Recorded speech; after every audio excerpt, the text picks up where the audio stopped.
trying to get you some shelter from this wind. It's just shite. It's just been constant wind. So I do apologise again if, like the other videos, there's wind noise. I don't have a mic or anything like that. Something I'm looking to do. But yeah, anyway, enough of that. If I have to do a voiceover, I will. I am down at a mark known for gars, and I actually had a few gars 4 days ago. Bit windier today. Conditions aren't brilliant, but the tide's coming in. The rush is going our way. So all we can do is try. So I'll show you my setup really quickly. Travelling very light today. I've got a locked in float there. There's no point, I don't need a sliding float here. I'm fishing the same depth regardless of the water. So from the float there to there, that's about 2.5 foot of fluoro to a little size 4 or size 6. Doesn't have to be anything too stealthy. When they're feeding, they seem to be, they'll snap at anything. Bait wise, I've got some fresh mackerel that I caught yesterday. Just strips of it, the belly strips will be perfect. I've got some squid left over, the tentacles of squid, they work. And I've got some manky old sand eel. The plan for the sand eel is to cut it up into tiny bits and feed it in, just to get them feeding, basically, obviously. So I'll show you really quickly how I bait it. There's obviously other ways. Everyone will have their own ways. But it is great fun this. If you find a spot where there are gars, you can have, you know, an afternoon or morning of sport. And it's great fun. So I've just cut a strip of mackerel belly off there. I'll show you now.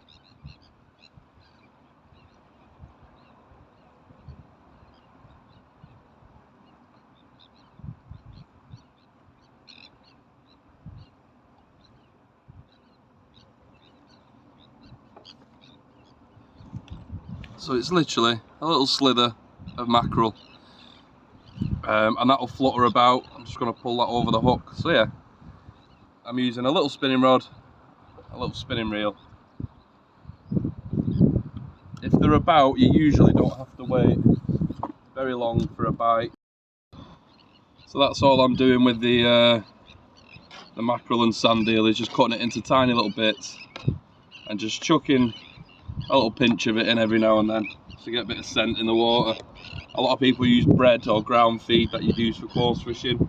Use anything really, just to make a bit of a scene in the water. Yeah, 10 minutes in, no bites, which isn't normally a very good sign really. Usually if the gar are here, within 10 minutes you've seen signs of them. But it's still early, I've got plenty of time.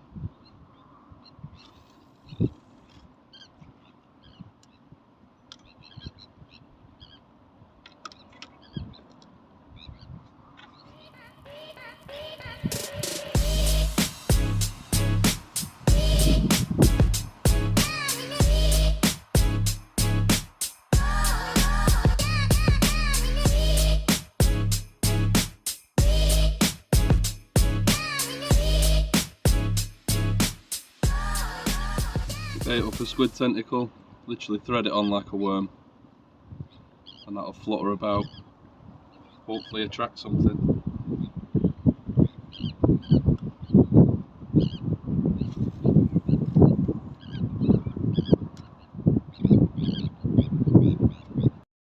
So I'm having a little change of location. Some guys have just turned up with all the gear, so I've moved. One of them's just chucked a lure out, I think second cast, hooked into a sea trout, which was incredible to see. About 2 or 3 pound. I am now just setting up a tiny little set of sabikis. Just having a break from the gar fishing to have a bash at catching a smelt. Desperately trying for these smelt for the species. I've had hundreds of them in the past, and now I need one. I can't find them. Well, I can find them. I know where they are. Just can't catch them.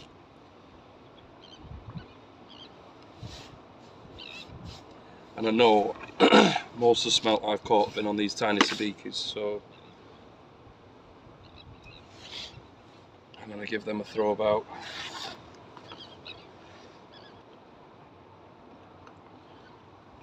I've seen the smelt here. The terns are diving, and I imagine that's what they're diving for.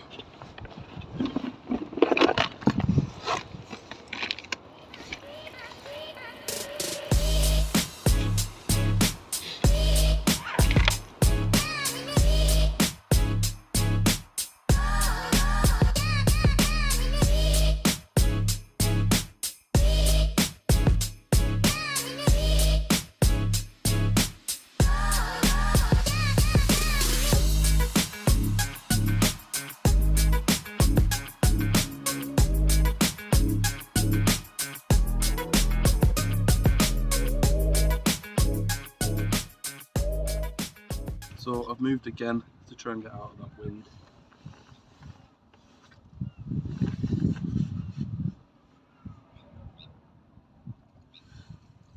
I don't believe it. I didn't even know that was on. I've got a garfish.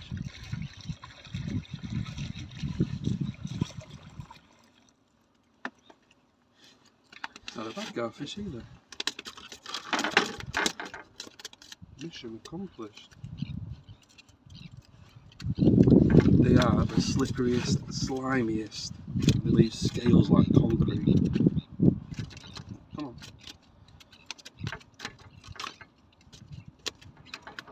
Ow.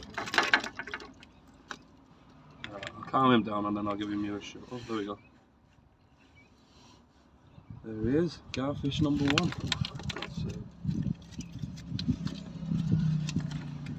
I'm bleeding or he is. It's me. Right, I'll sort him out and then I'll bring you back.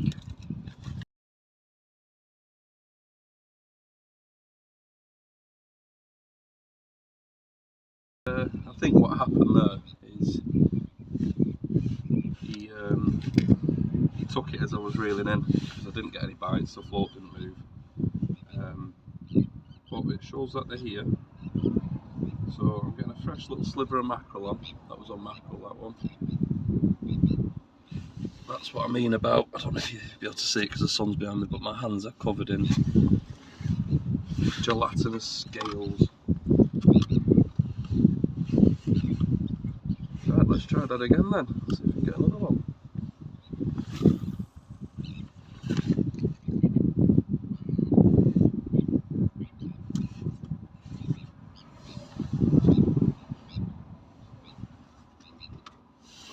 I'm going to chuck a few bits of sand eel in.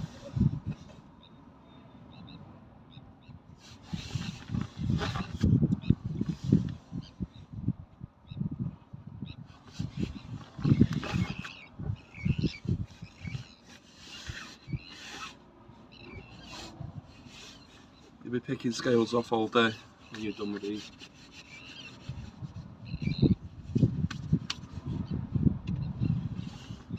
Don't know if you can see the float in the background, I doubt it. If they start biting a lot, then I might be able to see if I can get a take on film. But so just that one fish. Yeah, I haven't seen any life out there really. You can usually see them skipping about, almost like dolphins really. I'm trying different spots down the wall. Nothing. It's a lovely venue, to be fair. If this wind buggered off, I think it'd fish a bit easier because even though I'm using braid, it's here, there, and everywhere. And again, because it's quiet and there's not a lot of fish, there's no fish showing except from that one. I've adapted a garfish rig. So it's like a 2-hook pennel, like a flapper, with a hook at the bottom as well. 3 hooks, and they're all sitting at different levels in the water. If I remember, I'll show you when I bring it in. And I've got a mixture of squid tentacles, mackerel belly, and they just don't seem to want to play. I'll show you now. I need to recast.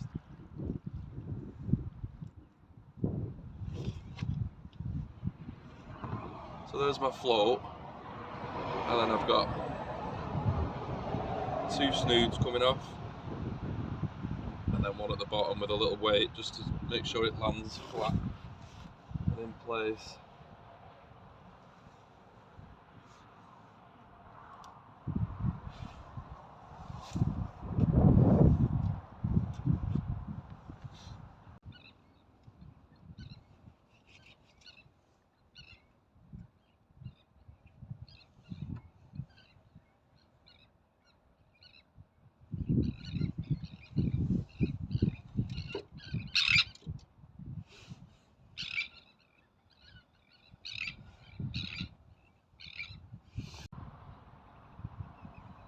I'll put a bit of footage in of when me and Kai came down here a few days ago. We had 2 or 3 guards each. Yeah, I'll add that footage now, and I'll back in a bit. So, buzzing. Species 27. Garfish. Yeah, it's like scrape on the We didn't come with the intention of catching garfish, but one of the lads down here said he caught one last night. So Kai whipped a float out, give me a bit of squid, and there we go. Species 27 of the year. Buzzing. So now he's trying for one.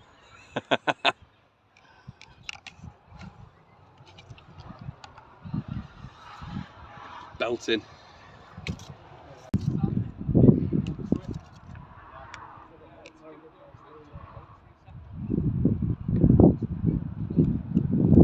There, one's just come up next to yours. See it? I know there's one following.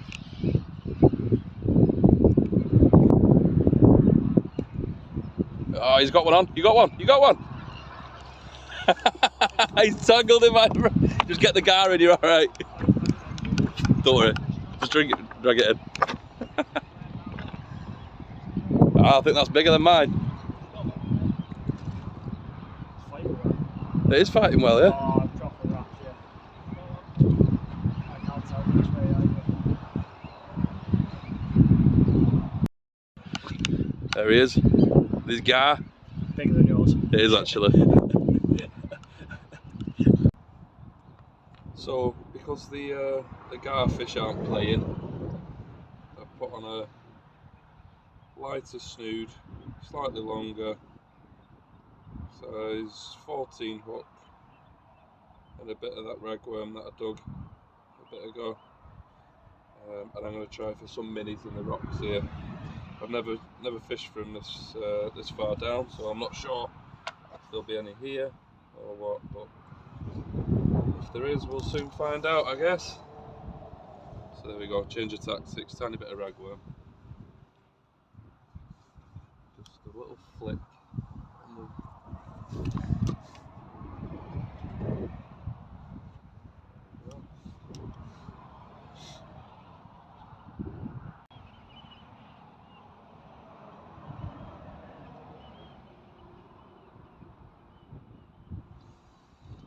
Right, I think that is session over. So just the one garfish. I'll have another 5 minutes with this mini rig, and if nothing, you'll see me till the next one. If I do get some, I'll show you. The chances are very slim. I think after seeing that guy catch that sea trout, I think change of tactics next time down here. Bring a lure rod with him.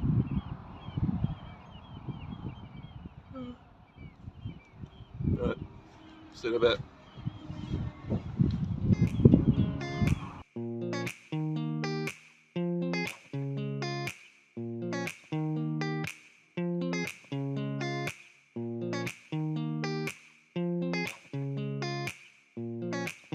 Right guys, check this out for a ballon. It's a lump, that, isn't it? That's a proper lump. So I've just come down Port Diana, doing a bit of float fishing, just using up a bit of that ragworm, and first cast, and something pecking at it as it's been going in. It might be smaller wrasse, but that's a good couple of pound. That it's a nice fish.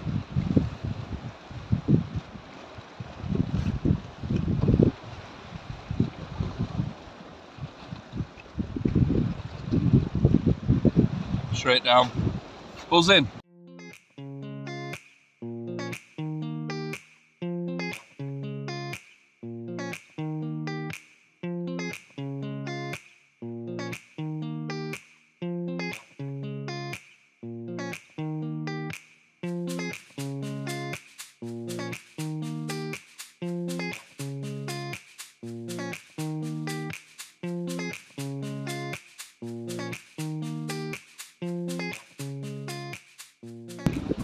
So it is raining, it's minging.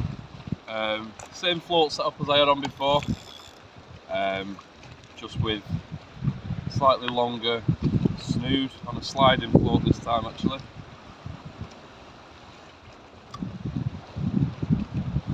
I'll show you the terrain that we're fishing in a minute.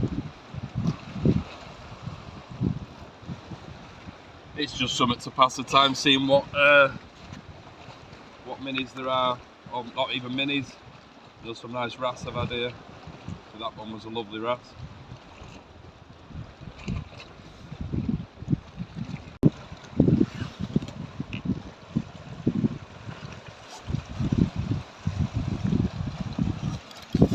Ah, you bugger.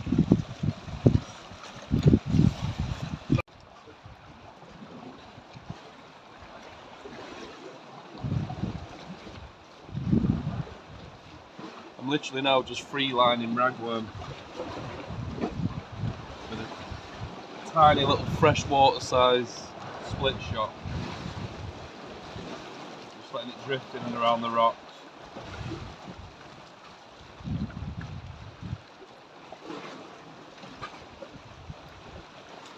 Yeah, and then lose it.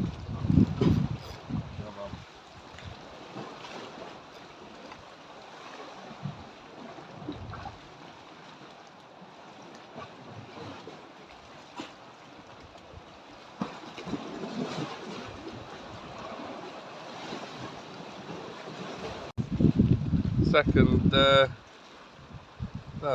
is a cortling. Lovely. Like I said, just free line. That's the only weight I've got on there, that little split shot.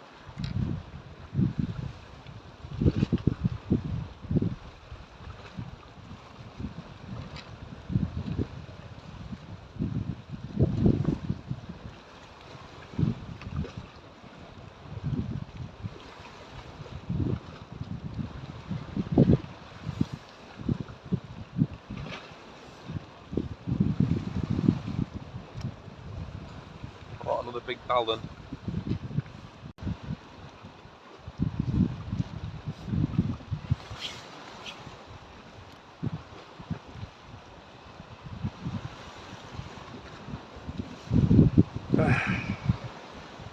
Right, it is actually home time now. I'm all fished out for the day. Working an hour. Basically, I've done a 12-hour night shift, fished for 12 hours, and now I'm going back to work for 12 hours. But oh well, fishing's worth it. Right, catch you soon, guys.